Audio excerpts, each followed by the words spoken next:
We're lucky to have an amazing guest tonight.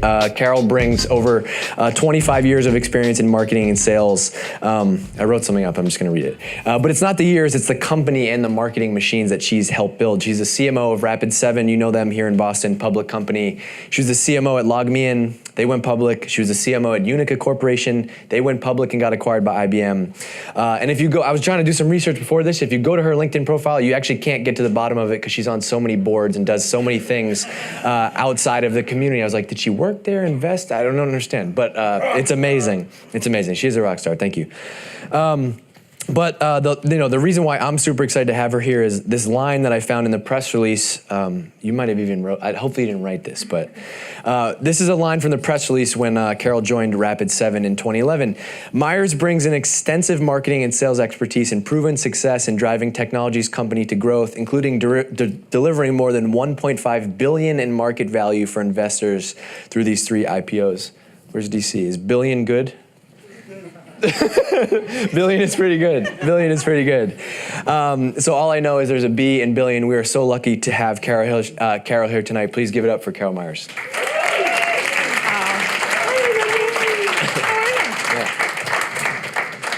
So we just spent the last hour talking. I wish we could have just recorded it and then you and I could have gone to dinner or something and just played it for everybody.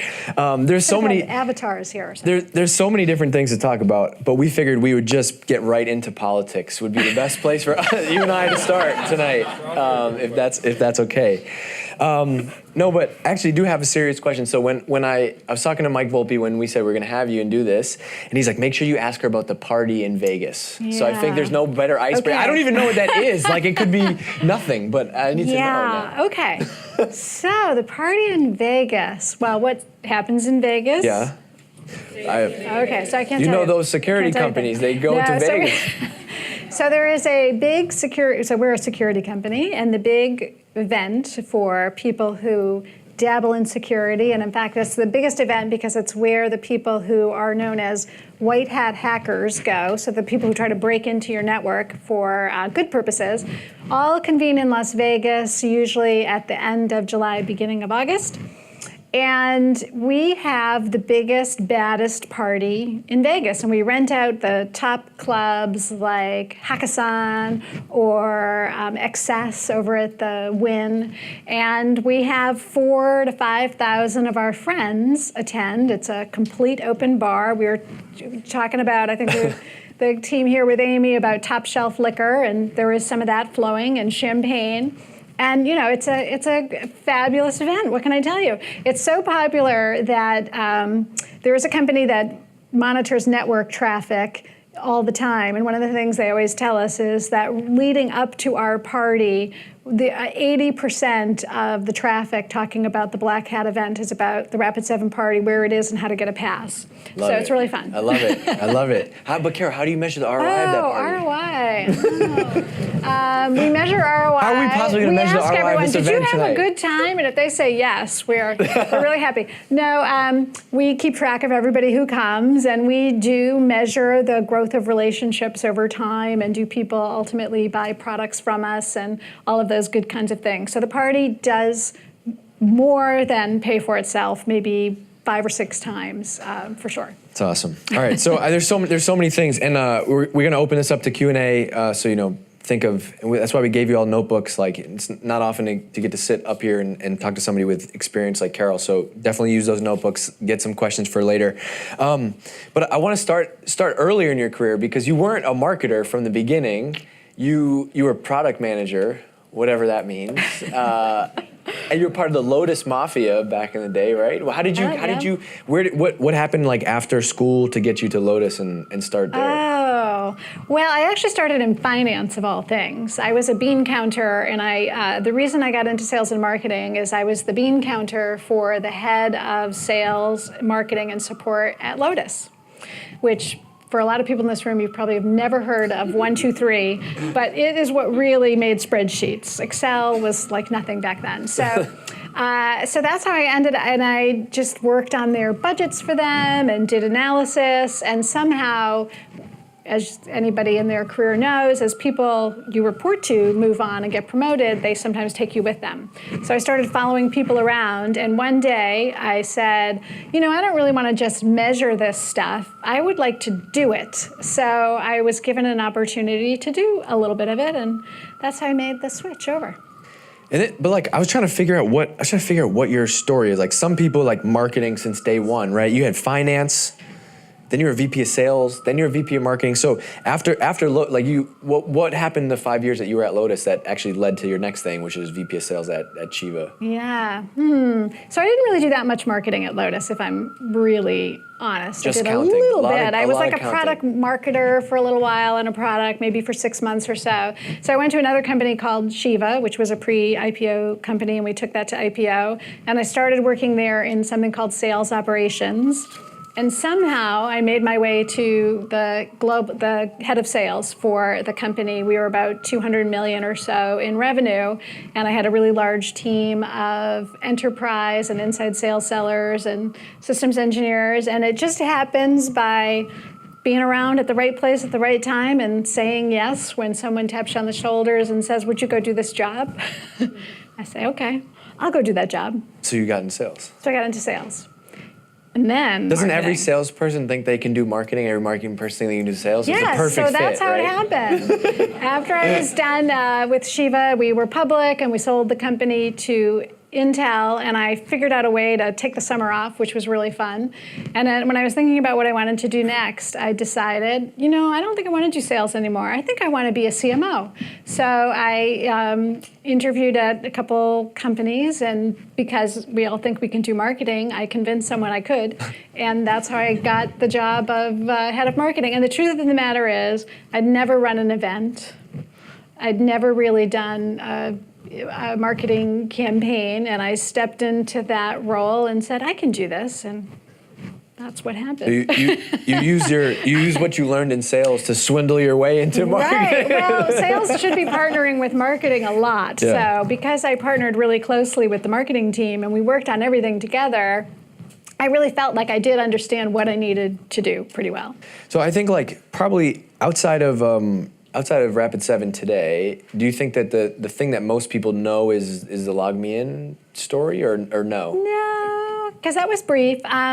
Really probably Unica, because that started from zero revenue to about 125 million and an IPO and an acquisition by IBM, and and I was there a good 8 years growing that. So were you at Unica at zero? Yes. And then what happened? We grew to 125 million. But unpack that a little bit, Yeah. and I'm just interested, marketing today is different than marketing was then. So what Very was much so. what was your mix? There's a lot of marketers in the Yeah. room. What were the things that you were doing then? How did you get from 0 to 1 to 10 to? Well, the fun thing about marketing, and especially if you go into a really tiny company, what you need to do constantly changes, right? Because you don't have any money and nobody knows who you are, and so you have to get somewhere. So at Unica, which was different for me too because it was enterprise software, our average deal size was $500,000 with services on top of that. So there I really focused on industry analysts, which everybody knows and loves, and getting their attention by actually doing what we today call account-based marketing and figuring out who really needs this software and is going to pay $500,000 and go directly at them with campaigns and calling them and winning companies like Land's End and Bank of Montreal and really focusing on making sure they would be advocates for us. So even though we were a tiny company, people would come up to me and say, you guys have 4,000 employees, right? I'm like, well, we're approaching 4,000 employees after we hit 40. We might get there because we had such great customer names who were really excited about our software. And then it changes over time and you have to do a lot bigger mass marketing type things, and social was just getting started. So we did a lot of email, started blogs. You did? Things like that in the early you had days. you had a company blog? We had a company blog. We started to do some social stuff way back in the day, but it was early days back then. One of the things that we think about a lot and talk about, I know you said ABM for that reason, is what's the old stuff is new again, right? And it keeps coming back around. Like, how much of what was core that worked for you in marketing then do you still see, like, is still applicable today? Like, is it the same? It's probably less. The thing that's evergreen is having to know your customer, right? What they care about, why does your solution, whatever it is you have, people, solution, services, like, why do they care? Why are they going to care about this thing? What's going to be better about what you're doing? How are you going to solve their challenges? Why should they spend any time even thinking about you? Because when you think about it, one of the biggest challenges that we have is, even though you say, I know they have that problem and they need to solve it, they have a lot of problems. And so we as buyers and consumers of things are always trying to figure out, what is the most important problem for me to spend my time on right now? So there's a lot of convincing you have to do. So I think the evergreen things are really trying to understand the customer and why you have anything to offer to them. And then you can use the right tactics to get that out there. What's been the biggest thing that has changed over the course of four companies, 4 IPOs? Like, are there people that were on your marketing teams at one of those earlier companies that probably couldn't do what you need somebody to do today?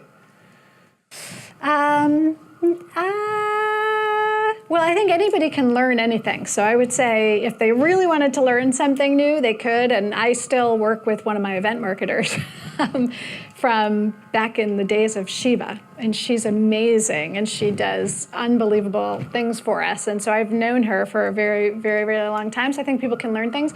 But you always have to have a mix of new skills, new ideas on a team. So I think that's really important. We had an interesting conversation about like skills and hiring. I thought some of that was worth sharing with everybody here. So we were talking about you interviewing, right? You want to be involved in all the interviews, all the hires that you make today. Still, how many people are on your team? Not that many. Maybe 50. 50, but 50 person marketing team is not bad. Not bad. It's not bad. They could do some things. But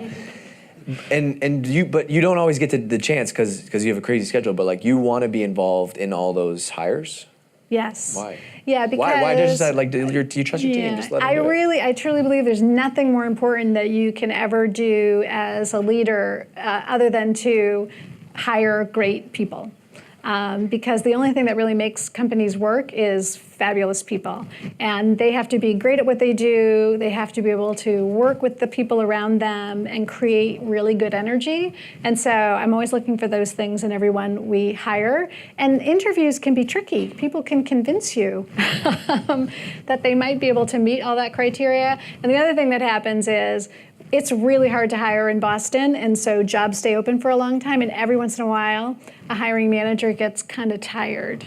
And they meet someone and they're like, they know they're not the right person, but they're super tired. And they're like, yeah, maybe it'll work. So every once in a while, you need someone else to come in and be like, nope, we need to wait. I know it's painful. But if you have something like that on your team, do you take the pressure off of the hiring managers on your team and say, like, if the rec can be open as long as it needs to be open, or are you saying we got to fill this role? No, never fill the role till we find the right person. We were talking a little bit about you found it. I don't know if it's you've done a bunch of them, but like you have more of a data-driven approach to hiring now, thanks to some personality tests. I would love to talk more about that. Oh, the PI, so predictive index, which you guys are using a little bit. Yep. And there's like a billion different tests you can use, but it tells you some things about people. And if you know what you need in a role and a few things about your team, it can really help you get past some of what you might miss. Does anybody in here use personality tests in hiring today? Yeah. 7 people. There's no bad personality. They're all good. They just might not fit the role. So Dave, we think you're great. We don't love your personality for this role, but you'd be good, because it's not about whether you're a nice person. It's things like how assertive are you? Are you more people-oriented or task-oriented? Do you have a strong sense of urgency or a strong sense of patience? Are you very formal, or do you like to kind of play with the rules a little bit? And those can be different. You can have different needs. How detail-oriented is somebody can make a big difference. And would you use a personality test to like make a yes or no decision on a hire? So I've rarely said No, but I will usually use it to ask the hiring manager to really rethink, because we've profiled our entire team and we have a super high sense of urgency. So, like 85-90% of the people on the team have a super high sense of urgency. So it's really hard for someone who doesn't have that to join our team and end up being successful. I have so many things I want to ask you. I don't even know. Like I literally have pages of freaking notes. Pages. Yeah. And we so all right. So outside, like you've done four IPOs. You're on a bunch of boards for earlier stage companies, and I think most of the people in the room are probably like, just by guess, by companies in Boston, like probably not at the public companies, probably somewhere in the middle. They want you on the board probably to talk about marketing, right? And sales. Yeah. What are the biggest mistakes that you see those companies make over and over, that you sit in all those board meetings or you get the company updates and you see the same things over and over? There's got to be a couple. Yeah, one is, and I'm an extreme optimist, and I really like growth, and so I'm always like trying to have a higher number. One time when I was running sales, I had a salesperson come in and complain about their quota, and then after they left, they said, "I left that meeting thinking, what's the matter with me? I should ask for more quota." And I thought, might be. Maybe I'm spinning a little out of control. So I really like growth. I should ask for more quota. Because I should be able to do more. I really like growth, but what I see a lot of companies do is put up huge numbers that they think they're going to hit. And when you ask them, like, well, here's where you are today, and here's your marketing metrics and sales metrics, right? We all know our funnel. And I don't see, how you get to that number. Like, what is it about the process that you have right now that you can just pour gasoline on and have more come out the other end? And often that's where the plans fall down a little bit. Because there's a number, but there's not actually a plan to get there. There's not really a plan to get there. So there's a lot of hope. Do you just say like, are you just like, good luck to you? Or like, are you able to like come in and say like, most people, here's where I would start. Like here's your big goal, but you need to start here. Like, do you have a progression for most of them? Yeah, so I usually ask them to go back and do some homework on how are we gonna, let's really break down like what are the things, and if I give you another $5 million, how are you gonna spend that and how are you really gonna get there? And very often then people will, sometimes they're like, okay, because board members we're not operators. We don't get to tell people what to do, but I usually find by the next board meeting, they are telling us that they aren't really going to meet that original plan and they're revising it. Okay. All right. So, well, we've talked, we had the boards I'm currently on. Good. What's the biggest, I didn't talk to you about this one before, so I'm hoping you'll answer it. That's okay. It is. Okay. Yeah, well, I have some others. You can ask me anything, I have right? page Didn't I 2. say that? You did say that. What's the biggest mistake? Like, what's the biggest thing you screwed up? There's got to be something that you have approved that direct mail with the wrong phone number on it, or like. Oh yeah, those things happen all the time. Those are like little mistakes, right? Those aren't the really big things. Can't think of. I mean, we've tried so many things from a marketing perspective that haven't worked. Yeah. Right? It hasn't been really big money. I think we've run some contests that have bombed. Thinking this will be great. Everyone's going to go crazy, and social media is going to light on fire, and it doesn't. Social media, you guys do really well, but there's you never know. Some of them go fabulously, and some of them really don't. Usually big mistakes are less about things that you did, and I think probably more about things that you didn't do. You tweet that. That was good. Tweet that one at Carol J. Meyers, right? That's what it is. Yeah. Opportunities you didn't take, things you didn't say in a meeting that you really should have said. Like those are the things that. How do you bring that to your team? Like you have typically run marketing at public companies, right? Which means that like not that you can afford to miss a goal at a private company, but it's a little bit different if the volume isn't there or the revenue number isn't there for a public company. Like you actually can't miss. Right. But so how do you build a culture? How do you have culture and teams that are willing to experiment? Yes. Knowing that you can't really fuck it up. Like. Yeah, but once you're a really big company, it's you have to do something really big to screw it up. So we just try to do experiments all the time. And usually what'll happen is sometimes people will propose something that my first reaction might be, are you kidding me? That'll never work. But I try to hold that in and suspend disbelief on everything, because I just think the most important thing I know is I really don't know everything. And things I've done in the past that have worked don't always work at a new company and a new market. So I usually think about, well, okay, what's the biggest risk that could happen if we spend this money and it doesn't work? Probably nothing really bad. Go ahead and try it. Let's come back and talk about how it went. And sometimes people really surprise me with things that I thought, there's no way that's going to work, and they work beautifully. How does somebody have to pitch you? Do you have to are you the final approver on some bigger ideas? Would I have to walk into your office with slides and pitch you? I don't need slides. You don't need slides? No, it's usually a conversation. I'm looking to think about, have they thought about why they want to do it, why it's good for our market, what's the impact going to be, what might go wrong, and just have a conversation. And we said we have a sense of urgency, so that can be a drive-by. But we also sometimes hold an annual, we call it, the Marketing Innovation Challenge, and people get a pool of money and they come pitch their ideas as well. But I like to have ideas flowing all the time. That's just kind of one big thing. Have you had something really good come out of that? You had to have something. Have we had something really? So we did. We have a great program that we're doing now that our customers really love, that is around advocacy. And that's worked really well in terms of getting a lot more social media and positive product reviews and sales and a bunch of other things. Actually doing Drift came out of one of those too. That was not paid. We did not prep that. Feel free to tweet that if you would like, at Carol J. Meyers, like I said. All right, so that's the we talked about screw ups. You didn't really screw anything up, but screwed up lots of things. So many, I probably can't even remember them all. What's your biggest achievement as a marketer? Well, I hope my biggest achievement hasn't happened yet. Ooh, that's what I really hope. That's pretty good, right? So it's not Vegas. It's not Vegas. I think what I'm actually, it's not like a one thing. The thing that I love the most is being able to come to events like this or be out and about in Boston and see people I've worked with in the past who've had a great career, and I have this little thing where I'm like, I hope I was helpful to that, and I was able to give them some perspective or skill or anything that helped them move their career. That's what I like the most, actually. All right.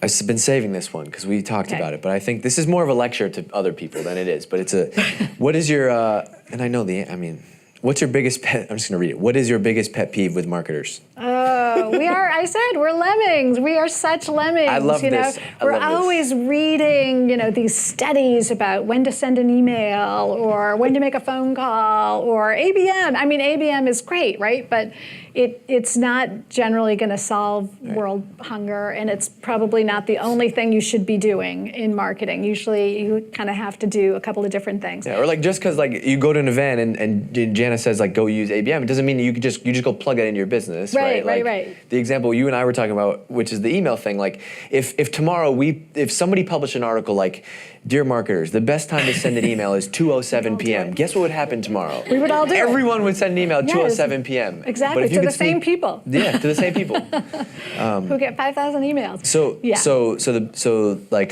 everybody just following the lemmings, right? We all, 1 year it was inbound marketing, but most of us are probably still doing inbound marketing, but it's kind of fallen out of favor now. Yeah.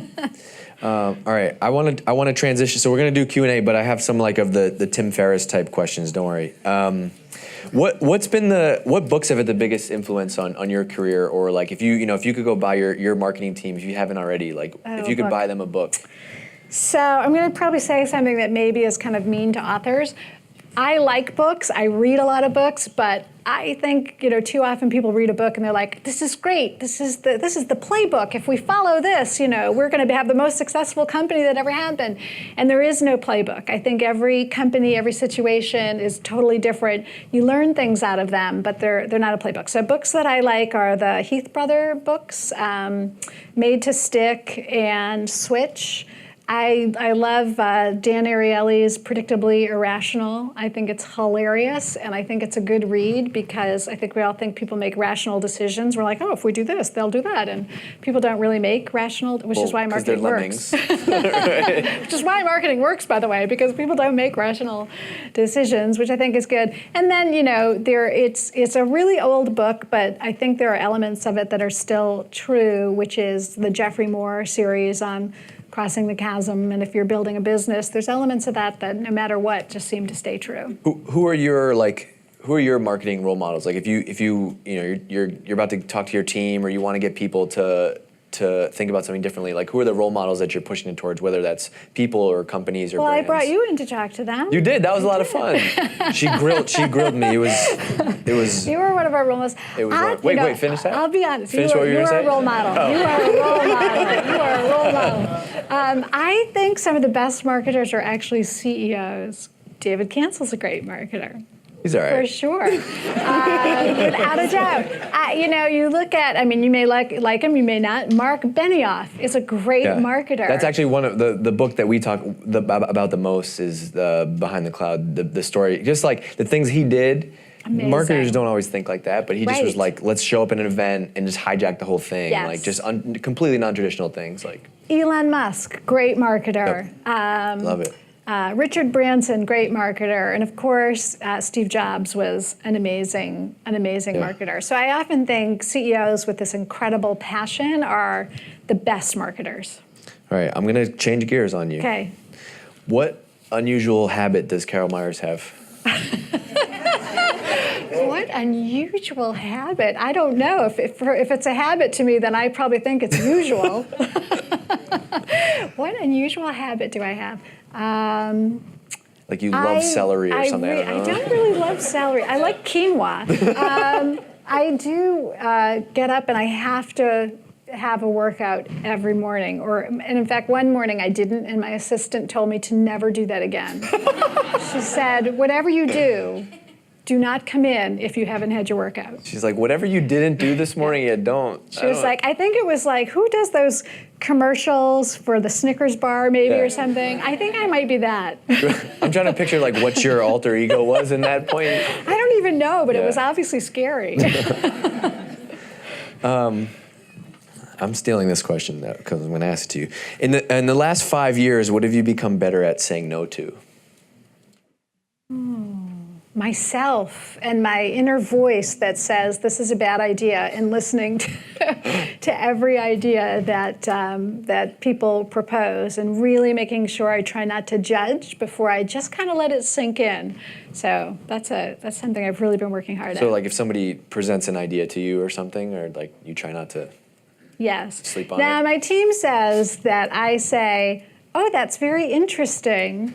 So now I'm trying not to say that's very interesting. I'll give you a hint. That's my boss. Yeah, everyone is gonna agree with me right now. His thing is he goes, cool. If he says cool, I'm like, next. I gotta have more ideas. So I'm trying to eliminate that word from my vocabulary. All right, awesome. Do you want to talk about anything else before I open it up to Q&A? Well, I'm sure we'll get some good things. What do we not? I'm glad you didn't ask me any of the interview questions, so that's good, like job interview questions. So yeah, we can open it up now. Yeah. There were some on there, I was like, that's like a job interview question. See, I didn't even use those. I copied and pasted those, don't worry. Dave, this one's directed at you. I don't want to put Oh, boy. We're in a room full of marketers, and most of us understand there's liability related to advertising claims. Oh. Relative to advertising claims. This was described as a fireside chat. Where's the fire? Well, it was. Did you see it on the screens? It was on the screen at one point. Maybe we should put that back. And you heard the sirens like the whole time. You're on the hook for this, Dave. All right. Carol brought the heat. Woo! Oh, Jenna. All right, I'm gonna go. I have so many questions from people on my phone that they sent, but I would love to get to the people that are in the room. So. Yeah. Hi, Carol. Hi. I'm going to steal two questions. One, what separates a VP of marketing from a CMO?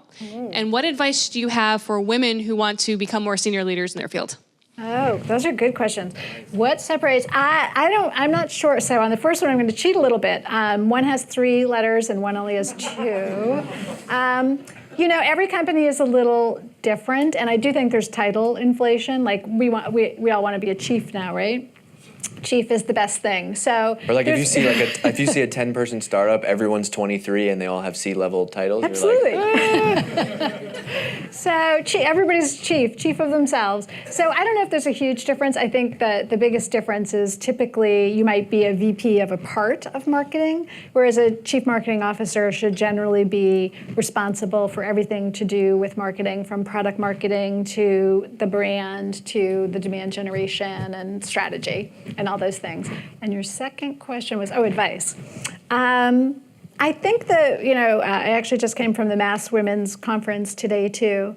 I think the most important things are to have a voice, to have confidence in yourself, to try to make sure you don't just focus on getting things done and results, but being part of the strategic conversation and picking your head up and focus a lot on good delegation and developing people. I think those are the really big important things.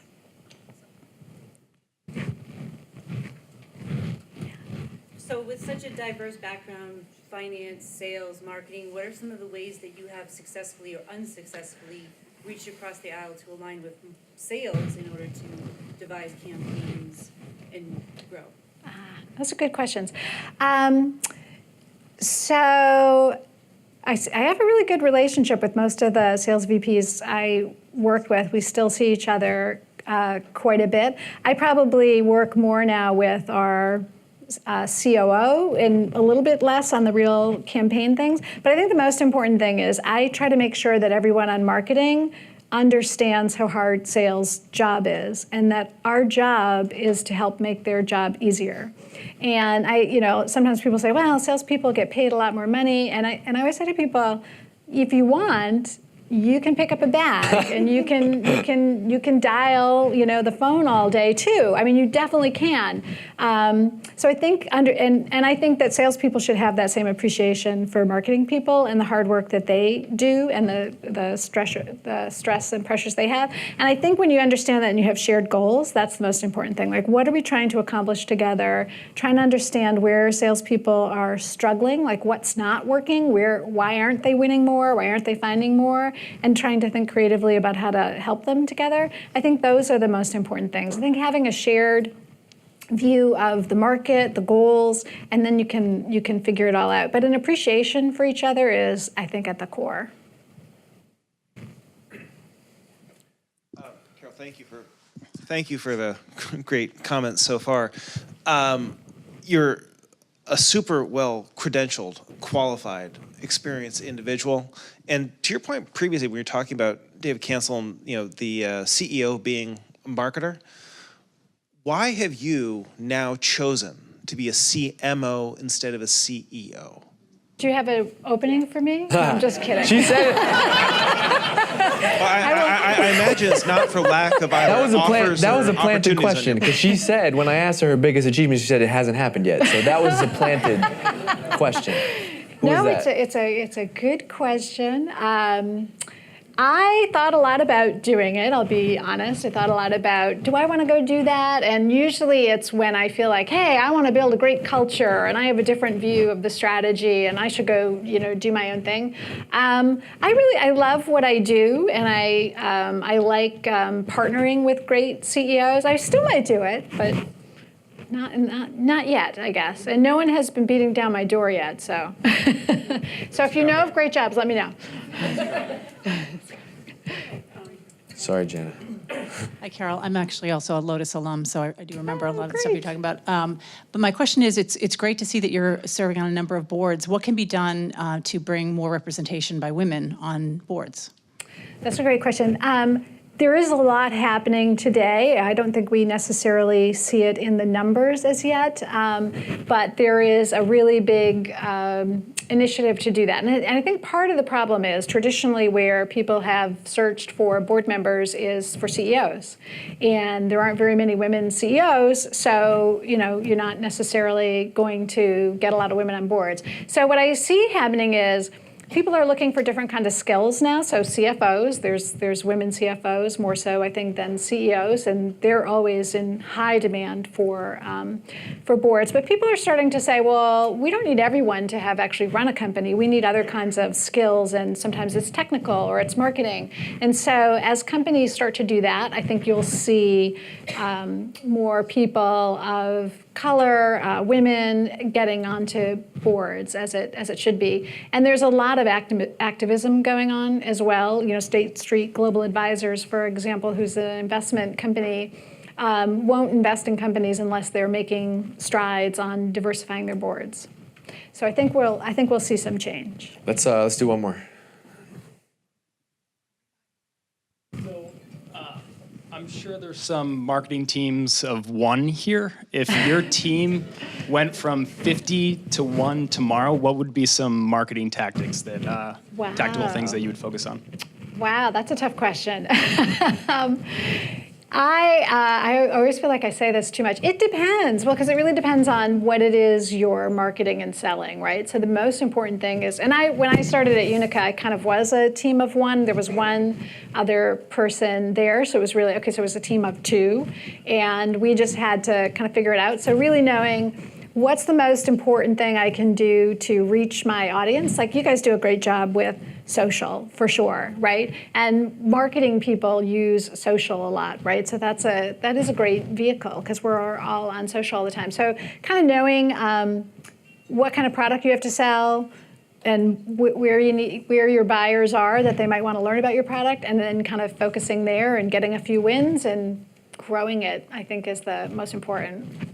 It's not really a simple answer.